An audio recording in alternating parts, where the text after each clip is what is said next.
You know how sequels are supposed to take what worked and finally let it breathe? High on Life 2 actually does that. But the first hour almost made me quit. The performance in that opening area is rough enough that I didn't even want to explore. Every time I stepped into an open space, the frame rate would tank and I just wanted to rush to the next objective. But I stuck with it and I finished the game. And now that I've rolled the credits, I can say this clearly. High on Life 2 is a better game than the first in almost every way. It just takes a minute to prove it. The combat is much smoother and more responsive than the first game. Movement feels better across the board, and the skateboard is an unexpectedly great addition. It fits the tone perfectly and adds a genuinely fun layer to traversal and combat flow. Mission structure is also more varied this time around. There's a full murder mystery sequence on a cruise ship where you're gathering clues and interrogating suspects. It breaks up the pacing in a way the first game rarely did. The puzzles are more interesting. The set pieces are more confident. The writing is more grounded. There's less constant fourth wall breaking, and the guns talk significantly less. And when they do speak, the lines land much better.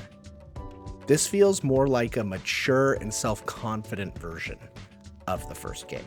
Now let's talk about the elephant in the room. The optimization is inconsistent, but not catastrophic. The first area is the worst offender. That's where performance dips hit the hardest and leave the worst impressions on the game. After that, things stabilize significantly.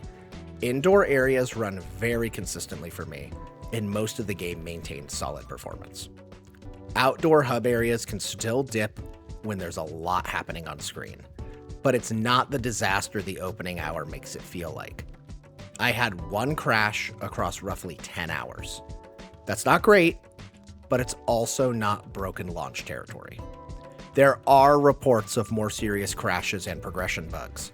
I did not experience those personally, but they are out there. So this isn't flawless, but it's also not the unplayable mess that early impressions might suggest it is. Even when it stabilizes, performance matters in a game like this. FPS combat depends on rhythm. When frame rate dips happen mid-fight, it disrupts that rhythm. Exploration also loses some excitement when the game struggles during busy sequences. The instability doesn't ruin the experience, but it does prevent the game from feeling as polished as it should. And that's really frustrating because underneath it, there's a very good shooter here.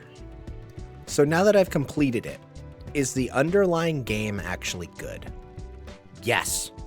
It's a straight upgrade over the first game. It's less repetitive, it's less obnoxious, it's better paced, and it is simply more fun to play.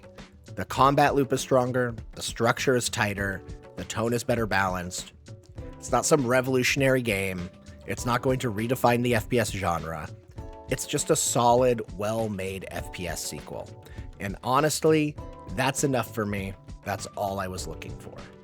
If you liked the first game, but wanted refinement, this game is for you. If you're okay with some performance inconsistency and one or two technical hiccups, there's a genuinely fun experience here. If you demand immaculate AAA polish at launch, you will want to wait for patches.